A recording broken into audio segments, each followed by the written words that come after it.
Good afternoon. My name is Lucy Aquino, and I'm the Chief Executive Officer of Hispanocare, Inc., a program of Advocate Illinois Masonic Medical Center and affiliated with Gottlieb Memorial Hospital in Melrose Park.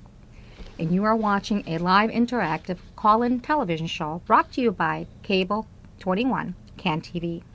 During the next 25 minutes, we're going to be discussing a very, very important topic. Not only is it the topic, but it's the month of that topic for colon cancer.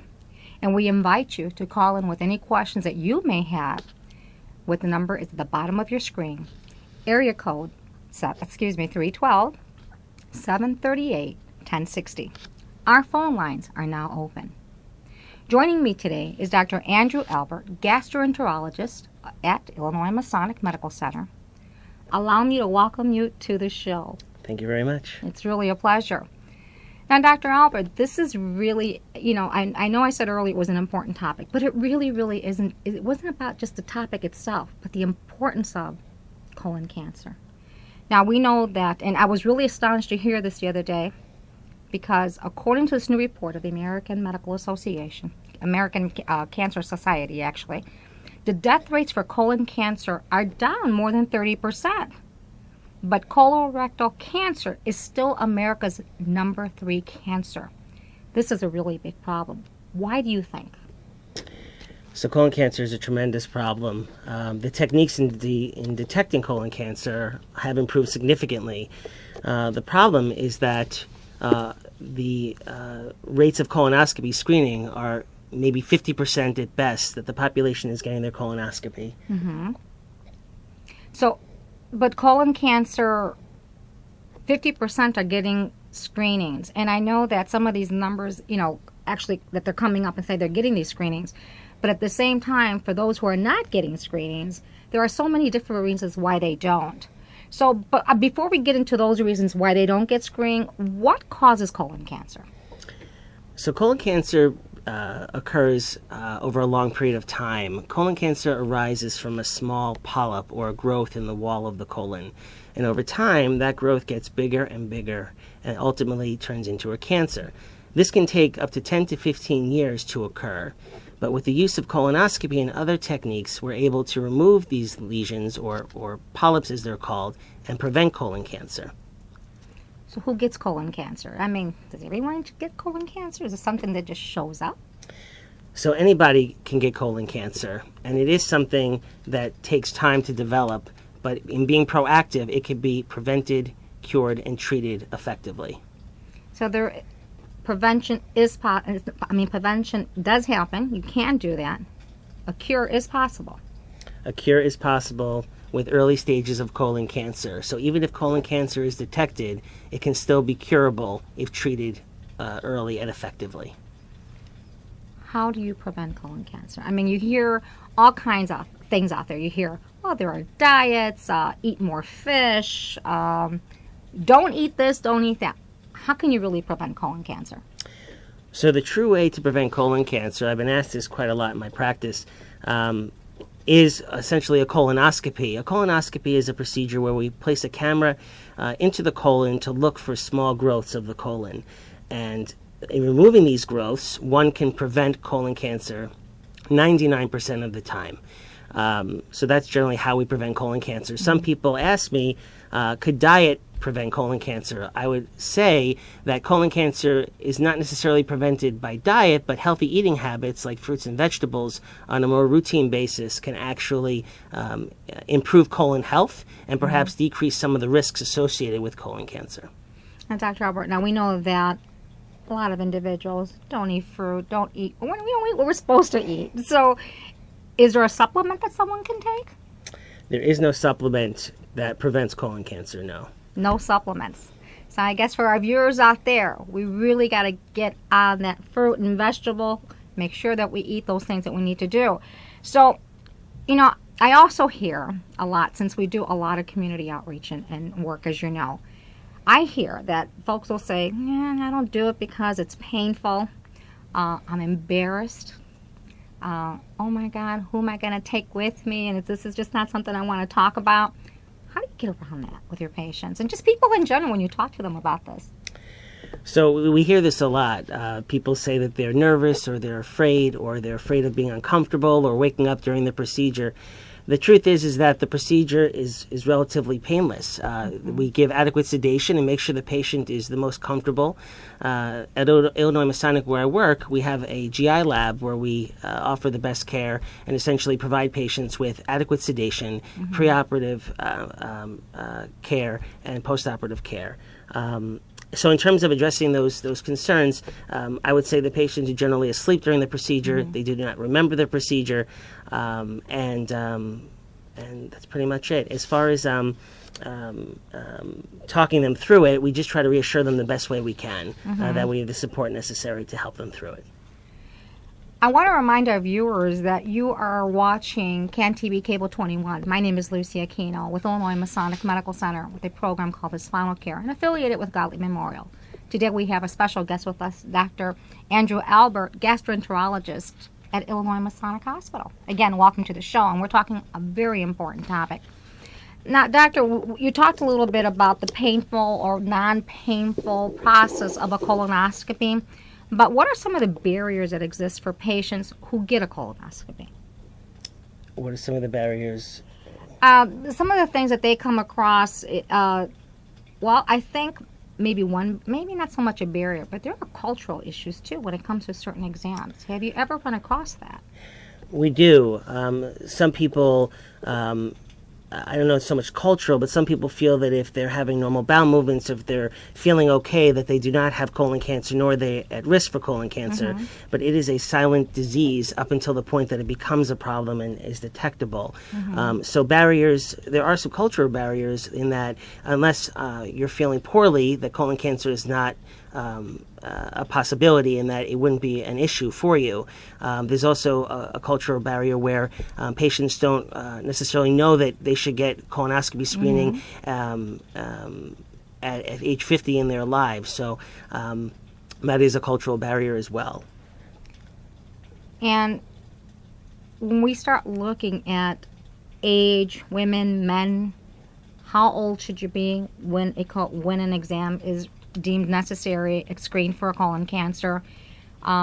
Who should be screened? Should everyone be screened? So everybody should be screened for colon cancer. In the African American population, it is 45. Otherwise, it is 50. It's very important to get a screening colonoscopy. Everybody needs a screening colonoscopy, especially if there are symptoms in your usual everyday. It is very important to address more routinely and more urgently. But in terms of screening, everybody should have at least a screening colonoscopy, period. Dr. Albert, you mentioned African American at 45. Why is that? I think that epidemiologically, patients in the African American population have higher rates of colon cancer, so perhaps the screening starts off a little bit earlier. But in my mind, personally, I think if there's a family history of colon cancer, anyone who has a family history of colon cancer should see their gastroenterologist and pursue a colonoscopy. At times, we even have screening starting at 40 or even 35, depending on patients who are at risk, again, from family history. Okay, so if there is a family history, now, are we talking family history of actual cancer, colon cancer, or are we talking a family history of mom or dad having recurrent polyps? So it's both. If there's a family history of polyps, we'll oftentimes ask patients to get their colonoscopy earlier, depending on when their family members had polyps. So knowing if your family members had polyps is very important, and I would see a gastroenterologist to discuss the family history with them. So, now, we know that, and I'm going to jump into this because this is really exciting in a way because the importance of this information that we're sharing today. Obesity. I mean, we have obesity epidemic, not just in our kids, but in our adults in America. Obesity does contribute to colon cancer, does not? Obesity is a risk factor for colon cancer. I wouldn't say it is one of the greatest risk factors, but I would say it is definitely a risk factor, probably coupled with a diet, a high-fat diet. They sort of go hand in hand. So I would say obesity is an issue, but not a direct risk. I would say the diet, inclusive with obesity, does contribute to colon cancer. Okay. Now, in colon cancer, does affect men more than women? I think colon cancer affects both equally. It is the third leading cause of death in the at least the United States, I can say. So it affects both equally. Yes. All right. So now after listening to all of this, and I want to know more, but I especially want to know if I'm watching this show, is what are the symptoms of colon cancer? So the symptoms of colon cancer can be none. Essentially, a patient can have colon cancer and not even know they have colon cancer. That's not to say that all colon cancers are without symptoms. Oftentimes, colon cancer symptoms may include change in bowel habit, where one may be constipated or have some diarrhea. Additionally, a patient may have weight loss, or they may even have blood in the stool. I must say that oftentimes patients who have rectal bleeding will say, "Oh, doc, it's just a hemorrhoid. I came in for my hemorrhoid," but then I wind up finding that there's actually something more than just a hemorrhoid. And I've heard that even from my younger patients too. So that is definitely something to keep in mind in terms of symptoms, that bleeding is an issue that you need to see your doctor or your gastroenterologist about. All right. Doctor, we have a caller on the air. Caller, you're on the air. Hi, I have a quick question. I understand how important it is to get a colonoscopy, but my dad, for lack of a better word, is a little old school and doesn't think that you should go to the doctor unless you're feeling sick. So what are some of the ways that I can convince him how important getting a colonoscopy is? We will answer that for you. Thank you, caller. Thank you. So oftentimes we get that in some of the older patients, that they do not feel that colon cancer is a risk or colon cancer is an issue. What I would explain to them is that there is a 1 in 20 chance of developing colon cancer, and the risk of any adverse effect from a colonoscopy is far less than that of the risk of having colon cancer. So I would actually advise your dad that colon cancer is preventable, it's curable, it's beatable, and that a colonoscopy, which lasts an estimated around 30 minutes or so, without significant pain in the right setting, could prevent that from happening. Thank you for that call. It's a great question. And I know that we have a lot of individuals, including myself, but others, that we come across all the time that, I mean, they're really fearful of going. And I think it's about the unknown. It's not so much the procedure itself. It's just not know. I'd rather not know. And so Dr. Albert, who should be screened? I mean, we talked a little bit about 50 and over women and so on, but is there any real high risks to anyone needing to be screened sooner rather than later? So patients who should be screened sooner than later, as I mentioned before, and I'll mention again, are patients who have a family history of polyps and a family history of colon cancer. Patients who have a history of colitis or a history of colon disease need to be screened much more frequently than those without those problems. Patients who smoke or patients who are alcohol users on a more frequent basis are at higher risk for colon cancer. So there are certain lifestyle issues that prompt one to be at higher risk. But regardless, whether 45 or 50, everybody should have a screening colonoscopy and then decide the time frame thereafter to have their colonoscopy. All right. Well, that's great. We do have a caller. Caller, you're on the air. Hi. I wanted to know, once you've been treated for colon cancer, can it return, or in that treatment, do they remove the colon? Can you explain that a little? We'll cover that for you. Thank you, caller. Thanks. Sure. So colon cancer can be removed in two different ways. It can be removed through with a colonoscopy scope, or it could be removed surgically. Depending on where the colon cancer is, how advanced, what stage, out of 1 to 4 it is, will dictate what surgery one has. So the treatments really do vary. As far as recurrence, as long as there is a repeat colonoscopy within 1 year of the diagnosis and you follow the guidelines that are outlined by your gastroenterologist, it should really be prevented from that point forward. So we have a lot of steps in place to hopefully minimize that risk to the best of our ability.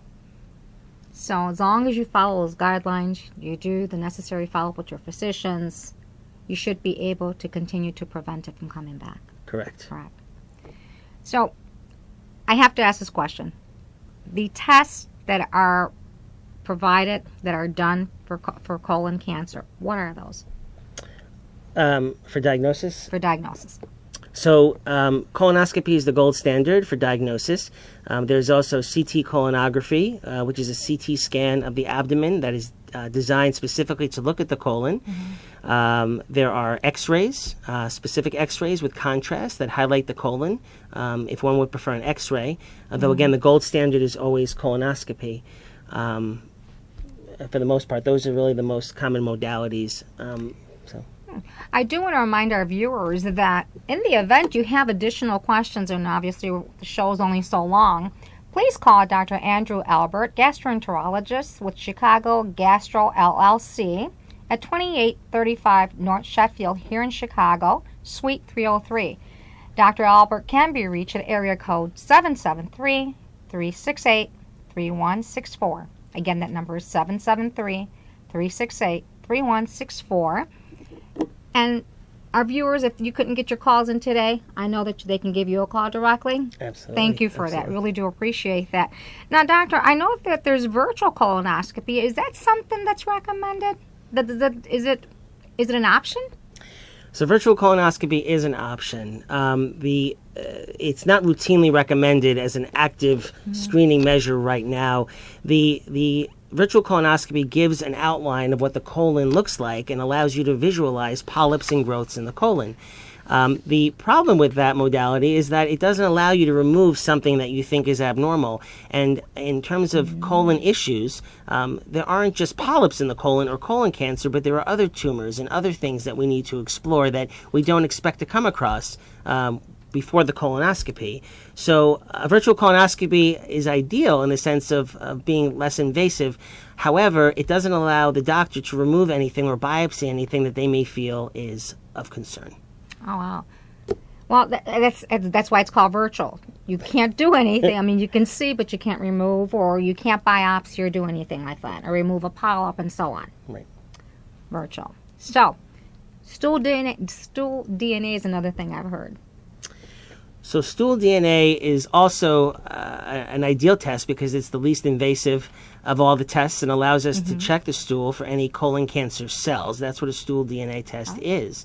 So ideally, if there were a lesion, as we call it, or a growth in the colon, then it would shed cells and you would pick it up in the stool test. However, I don't know that the sensitivity is good enough, and I don't know that it's a routine modality that we use. Ah, okay. Now, also, barium enema and X-ray. It's another one I've heard. Is that something that's is that separate, or is that done on its own?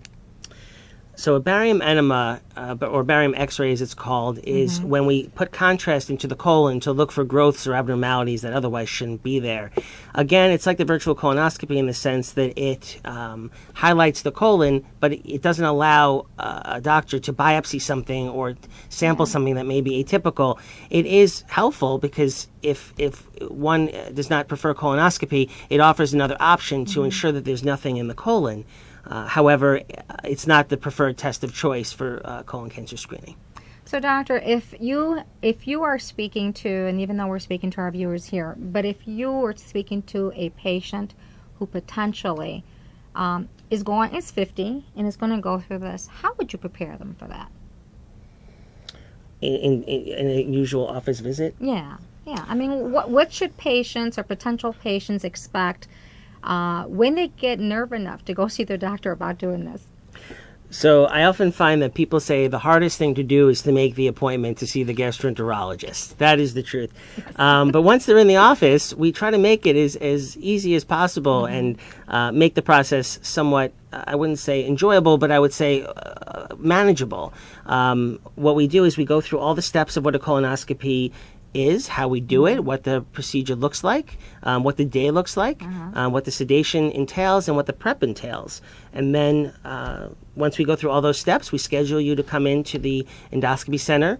We make you comfortable, place an IV, and get you ready for the procedure. The procedure is done with sedation, a narcotic of some sort, and some sedation medication, and then ultimately you wake up in another room, hopefully feeling refreshed. Now, it seems like it's a very seamless, easy procedure to do. It is a seamless, easy procedure to do. Some colonoscopies take longer than others because some patients have more polyps. Some people have spots in the colon that require more time or more attention. But generally, for the endoscopist or the GI doctor, it is a seamless, easy procedure to do, and patients find this to be the case as well. So if you had any last words that you would want to share with our viewers that's important that you would want them to know, what would that be? I would say that colonoscopies save lives, and I would say that colon cancer is preventable, and that oftentimes what we want to do is to have patients understand that only 50% or 45% of people are getting their screening colonoscopies, yet there are so many cancer deaths a year from colon cancer, and it is essentially a preventable disease with the exception of few cases. Oftentimes patients tell me that the prep is worse than the procedure itself, and that actually drinking the solution the day before is not the most pleasant because you're having multiple bowel movements to cleanse the colon. But the actual procedure itself is painless, easy, and patients seem to tolerate it very well, and that's the part that I wanted to share with you.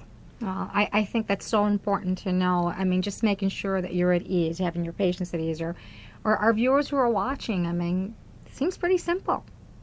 Get it done. 50 and over, 45 if you're African American, 50 and over. Should be done every year? No.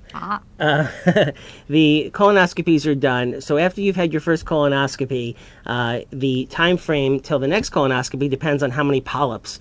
For some patients, we repeat the colonoscopy within a year. For some patients, we repeat the colonoscopy up to 10 years after the initial colonoscopy.